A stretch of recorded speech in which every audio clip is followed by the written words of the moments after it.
تو وہ سیدنا علی کیسے کہہ سکتے تھے وَنَزَعْنَا مَا فِي صُدُورِهِم مِّن غِلٍّ، ان کے بارے میں جن پر قنوت نازلہ پڑی؟ اور اس سے بھی بڑھ کر 37,880 نمبر روایت ہے المصنف ابن ابی شیبہ میں، 37,880 نمبر، کہ سیدنا علی رضی اللہ تعالیٰ عنہ سے صفین کے مقتولین کے بارے میں پوچھا گیا کہ امیر المومنین کچھ لوگ تو آپ کے ساتھ تھے، خلیفہ راشد کے ساتھ، وہ تو حق پر ہیں، جو مخالفین تھے معاویہ بن ابی سفیان یا عمرو بن عاص رضی اللہ عنہم اجمعین اور ان کے ساتھی، ان کے بارے میں آپ کا کیا خیال ہے؟ تو سیدنا علی نے فرمایا کہ میں اللہ سے امید کرتا ہوں کہ صفین میں جو میرے خلاف لڑے اور جو میرے ساتھی تھے، میرے ساتھی تو ظاہر ہے وہ تو حق پر ہے ہی ہیں، تو صحیح بخاری اور مسلم کی متفق علیہ حدیث ہے، عمار کو ایک باغی جماعت قتل کرے گی، عمار ان کو جنت کی طرف بلائے گا، وہ جماعت ان کو دوزخ کی طرف بلائے گی۔ تو ظاہر سیدنا عمار جو تھے وہ آرمی چیف تھے سیدنا علی کی طرف سے، جنگ صفین میں شہید ہوئے، اور کسی عام آدمی نہیں، ابو الغادیہ جو کہ اصحاب شجرہ میں سے تھے، صلح حدیبیہ کے صحابی، ان کے ہاتھوں وہ شہید ہو گئے، اور بعد میں پھر وہ روتے بھی تھے کہ علیحدہ سے ایک پورا معاملہ ہے، اس پہ 2 ریسرچ پیپر میرے جو ہیں وہ اہل سنت پاک.com پر ریسرچ پیپر نمبر 5A رافضیت، ناسبیت اور یزیدیت کا تحقیقی جائزہ، اور ریسرچ پیپر نمبر 5B ہے واقعہ کربلا کا حقیقی پس منظر 50 صحیح الاسناد احادیث کی روشنی میں۔ اس میں نے یہ پوری سٹوری کھولی ہے کہ احادیث کی روشنی میں مودودی صاحب کے اوپر ایلیگیشن لگا خلافت و ملوکیت پہ کہ جی انہوں نے تاریخی روایتیں لکھی ہیں، تو ہم نے وہ ایلیگیشن دور کر دیا ہے، ہم نے اب صحیح الاسناد احادیث، اکثر احادیث بخاری اور مسلم سے ہیں، ساری اہل سنت کی کتابوں سے وہ 50 حدیثیں عربی میں بھی جمع کی ہیں، اردو میں بھی اور انگلش میں بھی، ظاہر ہے وہ انٹرنیشنل پمفلٹ ہے، عربی میں بھی آ گیا، انگلش میں بھی، اردو میں بھی، پیچھے کون سی زبان رہے گی؟ واقعہ کربلا کا حقیقی پس منظر 50 صحیح الاسناد احادیث کی روشنی میں، اس میں ڈیٹیل سے بتایا۔ آپ مصنف ابن ابی شیبہ کی اس روایت کی طرف آئیں کہ مقتولین صفین کے بارے میں جب مولا علی رضی اللہ تعالیٰ عنہ سے پوچھا گیا، مولا کا مطلب دلی محبوب، جگری یار، حدیث متواتر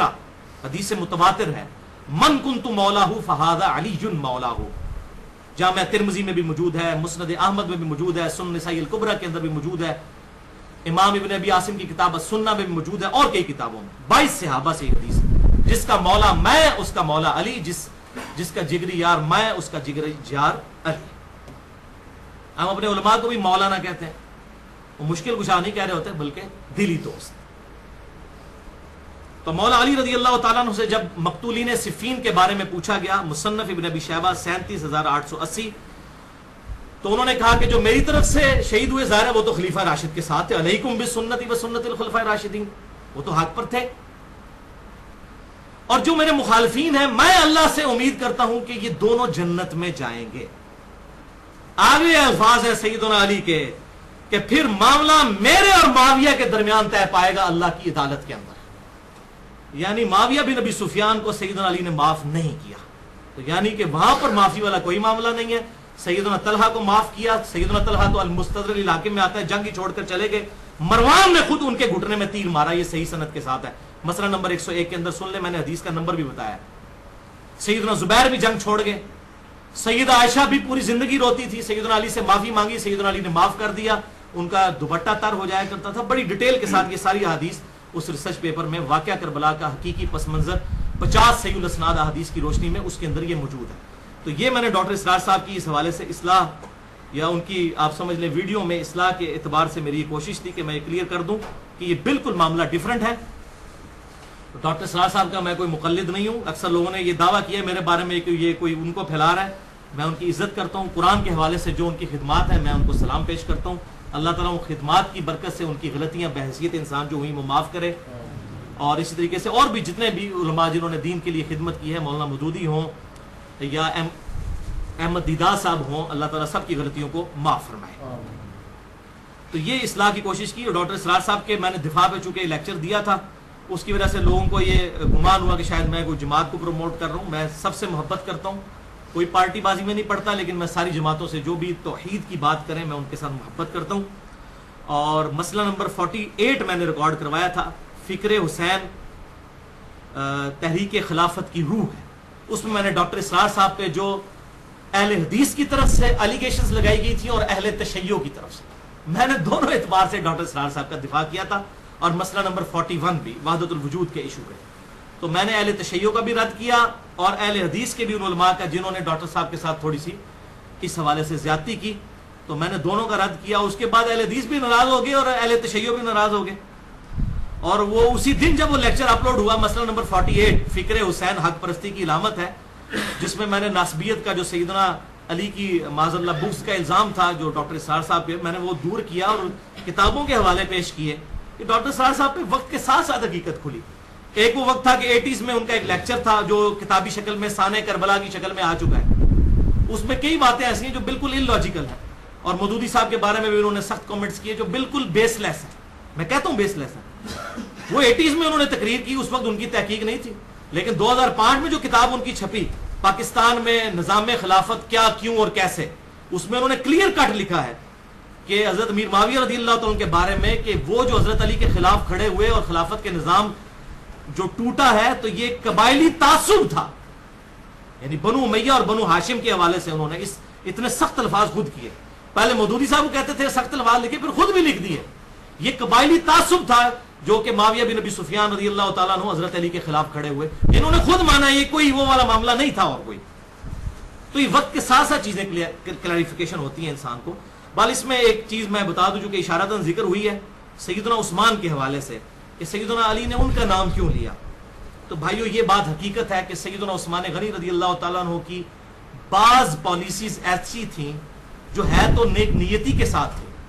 جیسا کہ آپ صلی اللہ علیہ وسلم بھی تالیف قلب کے لیے نیو مسلمز کو زیادہ نوازتے تھے. صحیح مسلم میں آتا ہے ابو سفیان کو غزوہ حنین پہ آپ نے 100 اونٹ دے دیے, تو باقی صحابہ اکرام علیہم رضوان نے کہا کہ آپ نے ہمیں کچھ نہیں دیا. تو آپ صلی اللہ علیہ وسلم نے انصار سے کہا کہ اے انصار کیا تم اس پہ راضی نہیں کہ یہ لوگ دنیا کا مال لے جائیں اور تم اللہ کے رسول کو لے جاؤ. یعنی اللہ کے رسول نے پھر فرمایا کہ میرا جینا مرنا انصار کے ساتھ ہے, اسی لیے آپ کی قبر مبارک مدینہ شریف میں بنی. تو آپ صلی اللہ علیہ وسلم تالیف قلب کے لیے ایسا کرتے تھے. اسی طرح کے معاملات حضرت عثمان سے بھی ہوئے. انہوں نے تالیف قلب کے لیے چند بنو امیہ کے جو نوجوان تھے اور جو نیو مسلمز تھے ان کو چند گورنی کے عہدوں پر فائز کیا. اور پھر وہ صحیح مسلم میں آتا ہے, اور وہ جو تھا عقبہ بن ابی معیط جو بخاری میں آتا ہے, حضور صلی اللہ علیہ وسلم کے کندھے پر اس نے اوجڑی رکھی تھی جو حضرت فاطمہ نے ہٹائی تھی. اس کا بیٹا ولید بن عقبہ بعد میں مسلمان ہو گیا فتح مکہ پہ معافی مانگ کے, تو اس کو گورنر لگا دیا. صحیح مسلم میں آتا ہے کوفے کا, اور اس نے شراب پی کے وہ نماز پڑھایا کرتا تھا. اس کی وجہ سے صحابہ میں بڑا اختلاف ہوا, حضرت عثمان کے خلاف ایک ریولوشن پھر شروع ہو گئی. لیکن سیدنا عثمان جب بھی کوئی ایسی بات پہنچتی تھی وہ بیک فوٹ پہ جاتے تھے اور ایسے لوگوں کو گورنری سے ہٹا دیتے تھے. لیکن ظاہر پالیسیز کی وجہ سے ایک رنج تو تھا صحابہ کے دلوں میں, تو اس کی طرف سیدنا علی نے اشارہ کیا. اور یہ سیدنا علی کا نہیں ہے, سنن ابی داؤد میں صحیح حدیث ہے, بڑی ڈیٹیل ہے سنن ابی داؤد میں, خلافت والے آپ چیپٹر میں نکال لیں کہ سیدنا عمر فاروق رضی اللہ تعالیٰ نے ایک دفعہ اپنے ایک ساتھی کو ایک اہل کتاب کے پادری کے پاس بھیجا اور کہا کہ بتا کہ تیری کتاب میں میرے بارے میں کیا لکھا ہوا ہے. تو بڑے تعریفی کلمات اس پادری نے پڑھے. یہ سنن ابی داؤد کے اندر حدیث موجود ہے کہ یہ تو ایک آڑھی دیوار ہے مسلمانوں کے لیے. بخاری اور مسلم کی متفق علیہ حدیث ہے کہ میری امت اور فتنوں کے درمیان ایک دروازہ ہے, جب اس کو توڑ دیا جائے گا فتنے شروع ہو جائیں گے, اور وہ دروازہ عمر ہے. اصل میں سیدنا عمر کی شہادت جو ہے یہ اسلام کی پیٹھ میں سب سے بڑا چھرا تھا جو گھونپا گیا. اس کے بعد پھر خلافت کا نظام جو ہے ڈگمگاتا گیا, لیکن پھر بھی کچھ عرصہ چلا. خلفائے راشدین ہیں باقی بھی الحمدللہ, لیکن اس طرح کی خلافت نہیں جو ابوبکر اور عمر نے کی ہے. وہ اللہ تعالیٰ کی طرف سے خاص پروٹیکشن تھی. بہرحال وہ ابو داؤد میں آگے حدیث آتی ہے کہ پھر سیدنا عمر کے بعد اس نے پوچھا کہ جو خلیفہ بنے گا اس کا کیا حال ہوگا. تو اس پادری نے کہا کہ ہماری کتابوں میں لکھا ہوا ہے کہ وہ بڑا نیک اور شریف انسان ہوگا, سوائے اس کے کہ وہ اپنے رشتہ داروں کو نوازے گا. اور پوچھا اس کے بعد, تو اس نے کہا اس کے بعد جو شخص خلیفہ بنے گا انتہائی نیک انسان ہوگا, لیکن اس وقت تلوار نیام سے باہر نکل چکی ہوگی. یعنی وہ کوشش تو کرے گا کہ کسی طریقے سے اس نظام کو بچا لے, لیکن تل پٹ ہو جائے گا سارے کا سارا نظام, اور خود وہ اس کی بھیڑ چڑھ جائے گا. جو کہ صحیح حدیث ہے سنن نسائی الکبریٰ کے اندر, آپ صلی اللہ علیہ وسلم کو حضرت علی رضی اللہ تعالیٰ کو آپ صلی اللہ علیہ وسلم نے خود فرمایا تھا, علی اگلی امتوں میں سب سے بڑا بدبخت قوم سمود کا وہ شخص تھا جس نے اس اونٹنی کو قتل کیا تھا, اور میری امت کا سب سے بڑا بدبخت ہوگا جو تجھے قتل کرے گا. یعنی حضرت علی کو آپ نے کیا مرتبہ دیا کہ وہ اونٹنی کو قتل کرنے والا, جیسے قوم سمود میں اس کے بعد امت پہ عذاب آ گیا تھا نا, تو حضرت علی کو قتل کرنے کے بعد بھی امت پہ پھر عذاب آیا اس شکل کے اندر کہ ایک معاملہ سارا تلپٹ ہو گیا. پہلے سیدنا عثمان کی شہادت اور اس پر تو رہا یہ کہ حضرت علی رضی اللہ تعالیٰ کی شہادت. بل ابو داؤد کی اس حدیث میں پھر ملتا ہے کہ یہ جب باتیں آ کر اس شخص نے حضرت عمر کو بتائی نا، تو جب اس نے ذکر کیا نا کہ حضرت عمر کو کہ آپ کے بعد جو خلیفہ ہوگا نا وہ ہوگا تو نیک، لیکن وہ اپنے رشتہ داروں کو نوازے گا، تو سیدنا عمر کی زبان سے یہ الفاظ نکل گئے، خدا عثمان پر رحم کرے۔ یہ حضرت عمر کی آپ کرامت کہہ دیں کہ ان کو پتہ ہے، جب اکٹھے لوگ ہوتے ہیں تو نیچر کا پتہ ہوتا ہے، تو یہ حضرت عمر کے الفاظ ہیں، خدا عثمان پر رحم کرے، یعنی حضرت عمر کو یہ پتہ چل گیا تھا کہ یہ ایسا شخص کون ہو سکتا ہے۔ تو اس قسم کے معاملات تھے۔ بہرحال ان تمام چیزوں کے باوجود خلفائے راشدین میں ہیں حضرت عثمان غنی بھی، حضرت علی رضی اللہ تعالیٰ عنہ بھی، حضرت ابو بکر بھی، حضرت عمر بھی، ہم سب سے محبت کرتے ہیں اور ہم اللہ تعالیٰ سے دعا کرتے ہیں ہمیں قیامت والے دن خلفائے راشدین کے ساتھ اٹھائے۔ جو حق بات میں نے آج کہی اللہ تعالیٰ ہمارے دلوں میں راسخ فرمائے، اگر جس بات میں میرے منہ سے کوئی غلط بات نکل گئی تو اللہ تعالیٰ ہمارے دلوں سے محو کر دے، ہمیں کتاب و سنت کی تعلیمات پر عمل کر کے دوسرے بھائیوں تک پہنچانے کی توفیق عطا فرمائے۔ سبحانک اللہم و بحمدک، اشہد ان لا الہ الا انت، استغفرک و اتوب الیک، وما علینا الا البلاغ المبین۔